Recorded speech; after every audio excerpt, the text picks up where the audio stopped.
La stazione ferroviaria di Porto Empedocle aggiunge un nuovo tassello alla sua struttura. È stato inaugurato lo stabile dei bagni pubblici che era ormai in disuso da troppo tempo.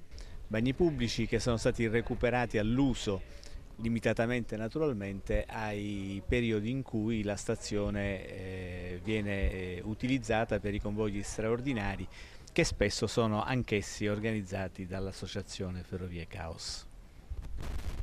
Fino ad oggi come funziona? Quali treni vengono organizzati? In quali periodi? I treni normalmente vengono organizzati a cura di associazioni di amici del treno, quali appunto Ferrovie Caos, o cito anche Treno Doc, in occasione in genere di manifestazioni di rilevanza particolare, quali per esempio la Sagra del Mandorlo in Fiore. Ma dobbiamo ricordare che questa è una linea che attraversa dei territori estremamente suggestivi, attraversa la Valle dei Templi.